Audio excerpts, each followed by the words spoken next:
দুপর সঞ্জয় রায়ের আজই সাজা ঘোষণা করা হবে আদালতের তরফ থেকে। আপনারা প্রত্যেকে জানেন যে শনিবার সঞ্জয় রায়কে দোষী সাব্যস্ত করেছে আদালত এবং তারপরে আদালতের তরফ থেকে জানিয়ে দেওয়া হয়েছিল যে সোমবার সঞ্জয় রায়ের সাজা ঘোষণা করা হবে। সেই মতো আজ সঞ্জয় রায়ের সাজা ঘোষণা, ইতিমধ্যেই আদালত চত্বরে পৌঁছে গিয়েছে সঞ্জয় রায়। সেই ছবি আপনারা দেখছেন। অভিযুক্ত সঞ্জয় রায়কে হাজির করানো হলো আদালতে।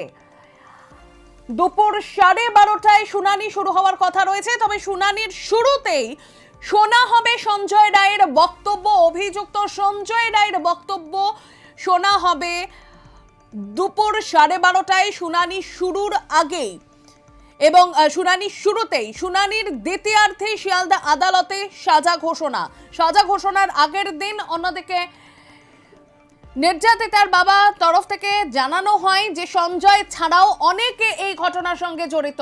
তবে এই মুহূর্তে কি আপডেট রয়েছে জানবো। আমার সঙ্গে প্রতিনিধি অনন্ত রায় রয়েছেন টেলিফোন লাইনে। অনন্ত, কি আপডেট? একদমই দেখো, সকাল 10:20 নাগাদ দেখা গেল প্রেসিডেন্সি জেল থেকে সঞ্জয় রায়কে শিয়ালদা আদালতে নিয়ে যাওয়া হচ্ছে এবং সেখানে দেখা যাচ্ছে আদালতের পথেই রয়েছে সঞ্জয় রায়। তার গাড়ি ঘিরে কড়া নিরাপত্তা বলয় রয়েছে। আদালত চত্বরেও কার্যত 30 নিরাপত্তা বলয় মুড়ে ফেলা হয়েছে। কারণ আমরা জানি আরজি করে চিকিৎসক খুন নির্যাতনের ঘটনা ইতিমধ্যে চিকিৎসকদের একাংশ তারা অবস্থান করবে।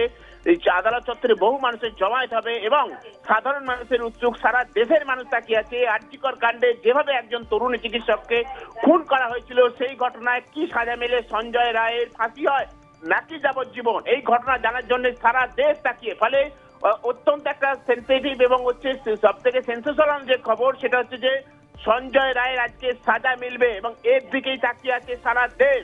এই কারণে আমরা জানি যে শিয়ালদা আদালতের মাননীয় বিচারক অনির্বাণ দাস তিনি 12:30 নাগাদ এজলাসে বসবেন বলে জানা যাচ্ছে। সমস্ত পক্ষের তিনি কথা শুনবেন। একদিকে যেমন নির্যাতিতার পরিবারের সঙ্গে তিনি কথা বলবেন সাজা ঘোষণার আগে, ঠিক তেমনই আবার শনিবার যখন দোষী সাব্যস্ত করা হয় তখন সঞ্জয় রায় তিনি বিচারকের কাছে বলেন যে তার অনেক কিছু বলার আছে, তিনি প্রকৃত দোষী নন এবং তার যে গলার রুদ্রাক্ষ যদি তিনি এই নির্যাতন কাণ্ডে জড়িত থাকতেন তাহলে সেটা ছিঁড়ে পড়তো। এই সমস্ত যুক্তি দিয়ে সে আত্মপক্ষ সমর্থনের আপ্রাণ চেষ্টা করে। সেই সময় বিচারক অনির্বাণ দাস তাকে বলেন সোমবার যখন আদালত বসবে তখন আপনার কথা শোনা হবে, অর্থাৎ আপনার কথা শুনেই কিন্তু বিচারে যে সাজা দেওয়া হবে।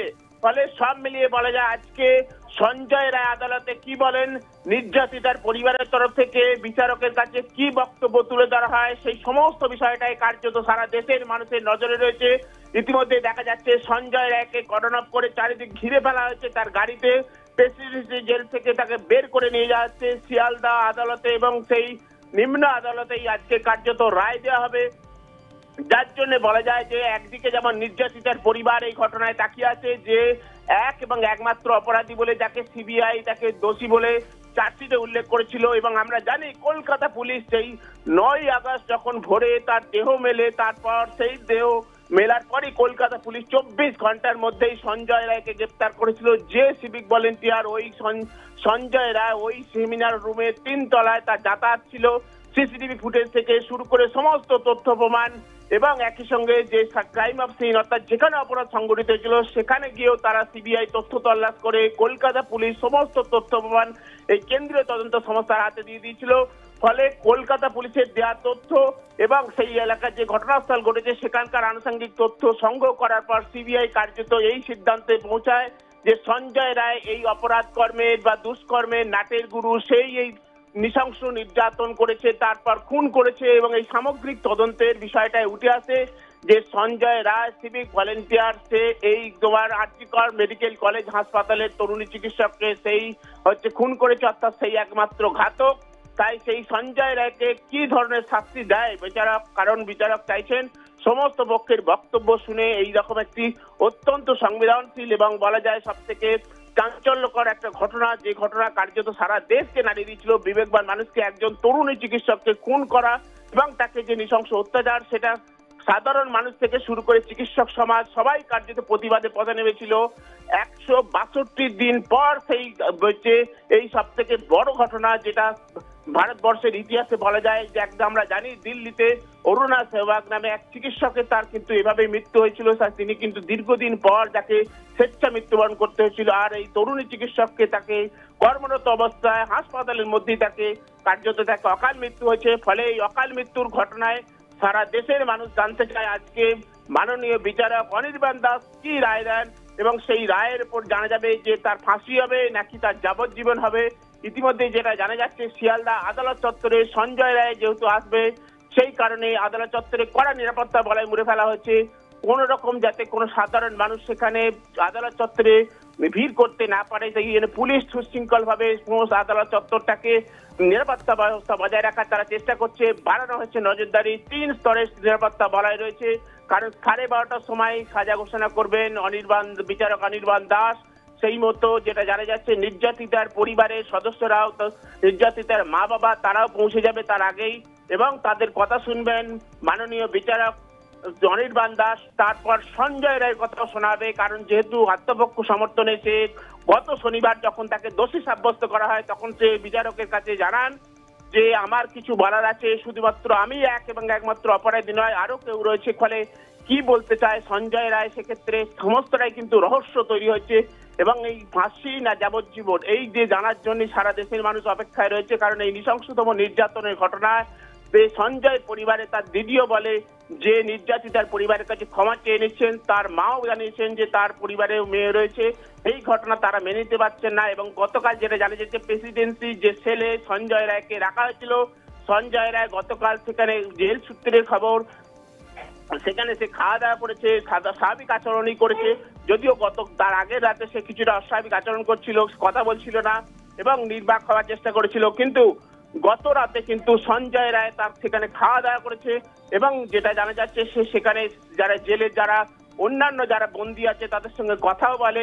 ফলে সব মিলিয়ে বলা যায় সে কিছুটা স্বাভাবিক অবস্থা ফিরে এসেছে, এবং আজকে সেই সঞ্জয় রায় সিভিক ভলেন্টিয়ার যে এই ঘটনার একেবারে অনন্ত আসবো, অনন্ত সঙ্গে থাকো। এই মুহূর্তে এক্সক্লুসিভলি বাংলা জাগর পর্দায় যে ছবি তুলে ধরছি সঞ্জয় রায়, অভিযুক্ত সঞ্জয় রায়, দোষী সঞ্জয় রায় ইতিমধ্যে আদালতে পৌঁছে গিয়েছে। আদালতে নিয়ে যাওয়া হলো সঞ্জয় রায়কে, আর কিছুক্ষণের মধ্যেই শুরু হবে শুনানি।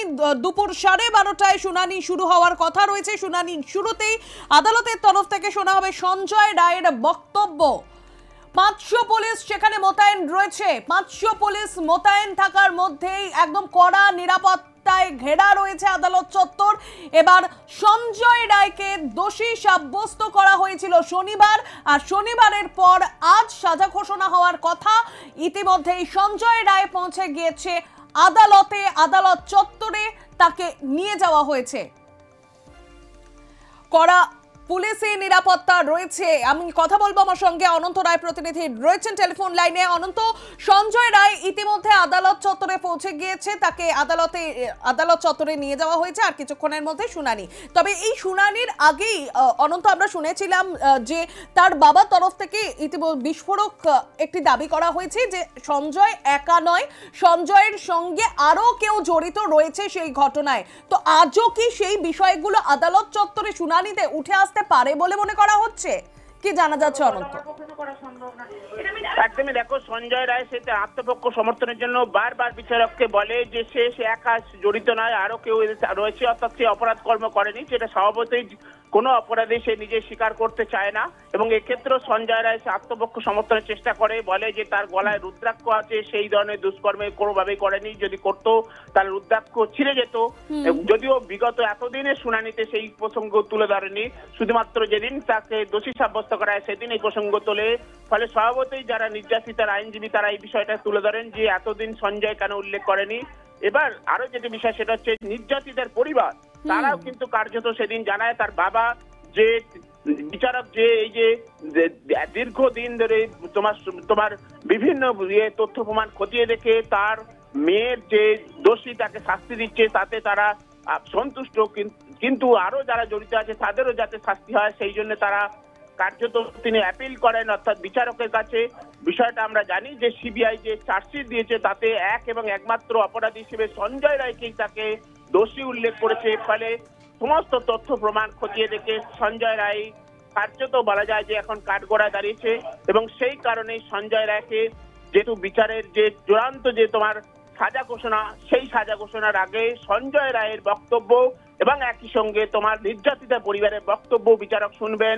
সেই কারণ বেলা 12:30টার সময় এই তোমার এজলাসে বসবেন মাননীয় বিচারক অনির্বাণ দাস এবং তিনি স্বাভাবিক যেটা ঘটনা সেটা হচ্ছে যে বিচারের কাউকে রায় দেওয়ার আগে বা সাজা ঘোষণার আগে আত্মপক্ষ সমর্থনের সুযোগ থাকে। এখানেও সঞ্জয় রায় তার আত্মপক্ষ সমর্থনের সুযোগ পাবেন এবং একই সঙ্গে নির্যাতিতার পরিবারের বক্তব্য মিলিয়ে দেখা হবে এবং নির্যাতিতার পরিবারের তরফ থেকে তার বাবা বলেছেন যে প্রাথমিক যে তদন্ত প্রক্রিয়া চলেছে সেই তদন্তেই প্রতিষ্ঠিত হয়েছে যে সঞ্জয় রায় তোমার যে দোষী সেটা স্পষ্ট, যদি আরো কেউ জড়িত থাকে তাদের বিরুদ্ধে ব্যবস্থা নেওয়ার ফলে আরো ফার্দার তদন্ত চলবে এবং এক্ষেত্রে অতিরিক্ত চার্জশিটও দায়ের করতে পারে সিবিআই। কিন্তু এই মুহূর্তে যেটা সব থেকে বড় খবর, শিয়ালদা কোর্টে ঢোকানো হলো তোমার সঞ্জয় রায়কে। কার্যত আমরা জানি যে সঞ্জয় রায়কে কড়া নিরাপত্তার বলে মুড়ে ফেলা হচ্ছে। নিরাপত্তা তত্ত্বাবধানে 2জন ডিসি পদমর্যাদার পুলিশ অফিসার রয়েছেন, আরো রয়েছেন তোমার সেখানকার শীর্ষ পদে এসি পদমর্যাদার 5জন পুলিশ অফিসার, তারা নিরাপত্তার তত্ত্বাবধান করছেন। 3 স্তরের নিরাপত্তা বলয় রয়েছে এবং যেহেতু সঞ্জয় রায় ঘোষণা করা হবে সেই কারণেই তোমার কোর্ট চত্বরকে কার্যত বলা যায় একদম তোমার নিশ্চিত নিরাপত্তার বেষ্টনীতে সেখানে বজায় রাখা হচ্ছে। জেলের মধ্যে প্রেসিডেন্সি জেল থেকে যে সঞ্জয় রায়কে নিয়ে যাওয়া হলো সেখানেও রাস্তায় যথেষ্ট পুলিশি মোতায়েন করা হয়েছিল এবং আমরা জানি যে শিয়ালদা আদালতে 10:40 নাগাদ পৌঁছায় সঞ্জয় রায় এবং যেহেতু আজকে 12:30টার সময় এই বিষয়ে তারা বিচারক রায়দান করবেন, তার আগেই তিনি বিভিন্ন তোমার একদিকে নির্যাতিতার পরিবার অন্যদিকে সঞ্জয় রায়ের যে বক্তব্য শুনবেন। আজ তোমার অভয় মঞ্চের তরফ থেকে শিয়ালদা কোর্ট চত্বরে জমায়েতের যে করা হয়েছিল, আবেদন করা হয়েছিল, সেটা কলকাতা পুলিশ জানিয়ে দিল তারা সেই অনুমতি দিচ্ছে না।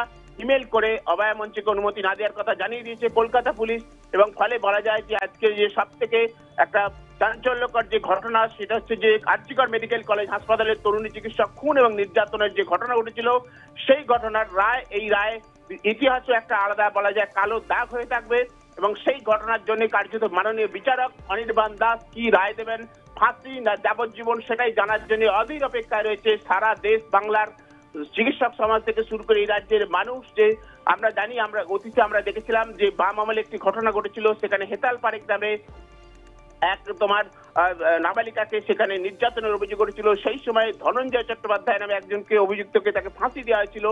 এক্ষেত্রে তোমার সঞ্জয় রায়ের ক্ষেত্রে কি সেরকমই ঘটনা ঘটবে নাকি তার যাবজ্জীবন জেল হবে? এই সমস্ত ঘটনাটাই কার্যত বলা যায় একটা চূড়ান্ত সবার মধ্যে একটা আগ্রহ রয়েছে যে আদালত কি রায় দেয়।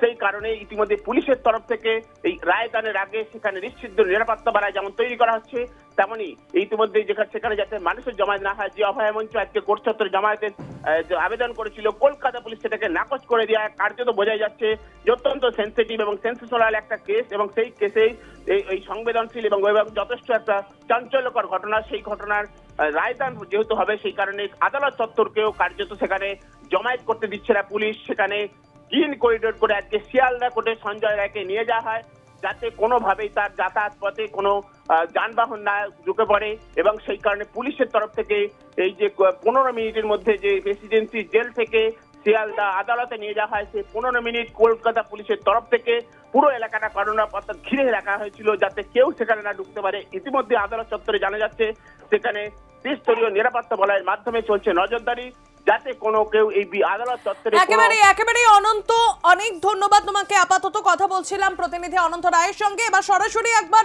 চলে যাব আদালত চত্বরে। আমার সঙ্গে আদালত চত্বরের সামনে থেকে প্রতিনিধি দেবরাজ হালদার রয়েছেন। দেবরাজ, এই মুহূর্তে আদালত চত্বরের আবহটা ঠিক কি রয়েছে? সঞ্জয় রায়কে ইতিমধ্যে নিয়ে আসা হয়েছে, কি ছবি ধরা পড়ছে?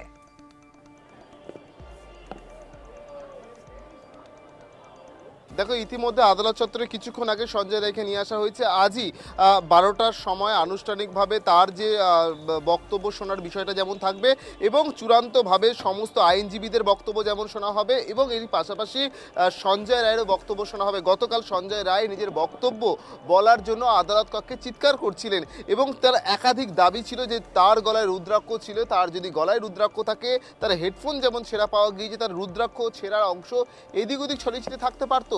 সেই জায়গা থেকে তার রুদ্রাক্ষ কোথাও পাওয়া যায়নি এবং এই প্রশ্ন জোরালো হতেই তাকে বলা হয়েছে যে তার বক্তব্য শোনা হবে এবং তার বক্তব্য শোনা হবে আগামী সোমবার, অর্থাৎ আজ তার বক্তব্য শোনার পর কি সিদ্ধান্ত হয়, অর্থাৎ যে ভারতীয় সংহিতা অনুযায়ী যে ধারায় মামলা তার বিরুদ্ধে মামলা রুজু হয়েছিল সেই সমস্ত ধারায় কার্যত প্রমাণিত হয়েছে এবং তিনি আদালত কক্ষে গতকাল তিনি নির্দোষ বলে দাবি করছিল, তারপর পুলিশ তাকে আদালত কক্ষ থেকে বাইরে নিয়ে চলে যায়। তবে একটা বিষয় স্পষ্ট, সঞ্জয় রায় মূল অভিযুক্ত এবং যে তথ্যগুলো প্রমাণিত হয়েছে বিচারপতিকে বলতে শোনা গিয়েছে তিনি প্রকৃত দোষী সেটা প্রমাণিত, তাকে শাস্তি পেতেই হবে। তবে তিনি দোষী সাব্যস্ত হলেও কি ধারার পরিপ্রেক্ষিতে একটা বিষয় স্পষ্ট, যাবজ্জীবন কারাদণ্ড অর্থাৎ 25 বছরের জেল এবং মৃত্যুদণ্ড হতে পারে।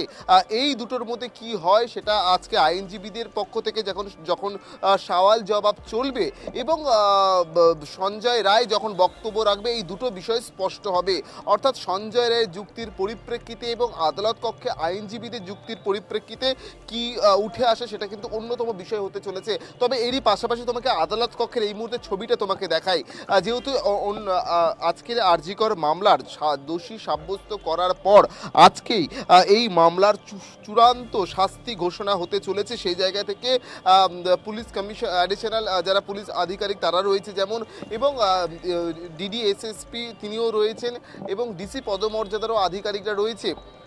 তবে একটা বিষয় স্পষ্ট, গতকাল আমরা দেখেছিলাম যে অভয় মঞ্চের পক্ষ থেকে প্রতিনিধিরা এসেছিলেন এবং তারা সেখানে বিক্ষোভ প্রদর্শন করেছেন এবং তারা একটা বিষয় স্পষ্ট করেছে, শুধু কি সঞ্জয় রায় নাকি না তার নেপথ্যে একাধিক ব্যক্তি যুক্ত রয়েছে। আমরা প্রশ্ন করেছিলাম আপনারা তো সিবিআই তদন্ত চেয়েছেন, সিবিআই তদন্তে তাহলে আপনারা সন্তুষ্ট নয় কেন? সেক্ষেত্রে তারা কিন্তু সিবিআই তদন্তে উষ্মা প্রকাশ করছে, নিজেদের বাবা মা আজও উপস্থিত থাকতে পারে। তবে একটা বিষয় স্পষ্ট এবং তাদেরও বক্তব্য শুধু সঞ্জয় রায়ের নয়, আমরা কথা বলেছিলাম সঞ্জয়ের মায়ের সাথে, তিনি বলছেন বিচার ব্যবস্থার উপর আস্থা রাখছে। সব মিলিয়ে আজকের রায় অত্যন্ত গুরুত্বপূর্ণ হতে চলেছে এবং সার্বিকভাবে গোটা পরিস্থিতি কোন দিকে এগায় এবং কি শাস্তির খাড়া নেমে আসে সঞ্জয় রায়ের দিকে, সেদিকেই কিন্তু তাকিয়ে রয়েছে গোটা দেশ, গোটা বাংলা। এবং এরই পাশাপাশি যেহেতু শিয়ালদা চত্বরের ছবিটা তোমাকে এই মুহূর্তে দেখায়, যেহেতু অন্যতম গুরুত্বপূর্ণ এই জংশন জায়গা, প্রচুর পুলিশ মোতায়েন করা রয়েছেন এবং প্রচুর সাদা পুলিশধারী পোশাক পুলিশ যেমন রয়েছে, এরই পাশাপাশি প্রচুর প্রিজন ভ্যান রাখা রয়েছে। এবং তুমি জানো যে আজকের অভয়া মঞ্চের পক্ষ থেকে এই জায়গায় বিক্ষোভ প্রদর্শনের কথা রয়েছে এবং কংগ্রেসের পক্ষ থেকে মৌলালি থেকে শিয়ালদা আদালত চত্বরের দিকেও তারা তারা সমাবেশ করে, তারা পদযাত্রা করে তারা আসবে। সব মিলিয়ে বলা যায় যে আজকের জোড়া বিক্ষোভ যেমন রয়েছে, অন্যদিকে গুরুত্বপূর্ণ শুনানি রয়েছে শিয়ালদা আদালতে। আমার দেবরাজ, সঞ্জয় রায়কে ইতিমধ্যেই তো আদালতে নিয়ে আসা হয়েছে, আদালতে উপস্থিত হয়েছে সঞ্জয় ইতিমধ্যে, কিন্তু অন্যদিকে নির্যাতিতার পরিবার কি এখনো পর্যন্ত আদালতে এসে উপস্থিত হয়েছেন, কিছু জানা যাচ্ছে? দেখো, নির্যাতিতার বাবা মায়ের আজকের এখানে আসার কথা এবং তারা আসবে এবং তারা গতকালও তারা উপস্থিত ছিলেন। গত শনিবার যখন এই মামলার শুনানি চলছিল বা শুনানির পরিপ্রেক্ষিতে যে রায়দান চলছিল এবং এক প্রকার কিছু শুনানিও পর্ব হয়েছে এবং সেখানে দুই পক্ষের বক্তব্য কিন্তু আজকে শোনা হবে। আজকেরও এক প্রকার শুনানির মতন তাদের উভয়ের বার্তালাপ শুনবেন শাস্তি দেওয়ার আগে, অর্থাৎ কি শাস্তি হয় তার চূড়ান্ত রায় দেওয়ার আগে তার সেক্ষেত্রে সকলের কথা শুনবেন। নির্যাতিতার বাবা মা তিনিও উপস্থিত থাকতে পারেন, উপস্থিত থাকবেন সঞ্জয় রায় নিজে এবং সঞ্জয় রায় আজকে নিজেকে সামনে রেখে কি যুক্তি দেয় সেটাও যেমন একটা ছপার একটা নজর রয়েছে, কি যুক্তি দেয়। যদিও একাধিক ধারা, যে ধারাগুলো তাকে দেওয়া হয়েছে এবং যে 12-11 খানা যে তথ্য, সেই তথ্যের এভিডেন্সের উপর ভিত্তি করে সঞ্জয় রায়কে অভিযুক্ত করা হয়েছে এবং কোনো মতে এটা অস্বীকার করা যায় না এই ঘটনার অন্যতম অভিযুক্ত সঞ্জয় রায়। বিচারপতি নিজেও বলছেন সেক্ষেত্রে শাস্তি তাকে পেতেই হবে, তবে কি শাস্তি পায় সেটাই কিন্তু এখন দেখার বিষয়। উপস্থিত থাকবে নির্যাতিতার বাবা মা। আমরা যেটা খবর পাচ্ছি তারা রওনা দিয়েছে শিয়ালদা আদালতের আসার উদ্দেশ্যে এবং সেক্ষেত্রে আর কিছুক্ষণের মধ্যে তারাও উপস্থিত হবেন। এবং এরই পাশাপাশি একটা বিষয় আরও একটা গুরুত্বপূর্ণ বলে রাখি, যে আজকের অভয়া মঞ্চর পক্ষ থেকে জুনিয়র চিকিৎসকরা, জুনিয়র ডাক্তার ফ্রন্ট তারাও যেমন আসবে এবং কংগ্রেসের পক্ষ থেকে একটা মিছিল এই আদালত চত্বরে আসার কথা। 12টার মধ্যে এই শুনানি রায়দানের আগে যে শুনানি, যেটা উভয়ের পক্ষের যে কথা বার্তালাপ সেটা শোনা হবে এবং তারপর চূড়ান্ত রায় ঘোষণা, চূড়ান্ত শাস্তি, অর্থাৎ রায় আগেই দিয়ে দেওয়া হয়েছিল, সেই রায়ের পরিপ্রেক্ষিতে আজকে শাস্তি কি শাস্তি হয় সেটা ঘোষণা করা হবে। সব মিলিয়ে এই শাস্তি জানার জন্য গোটা বাংলা কিন্তু তাকিয়ে রয়েছে এই শিয়ালদা আদালত চত্বরের দিকে। সৃজিতা।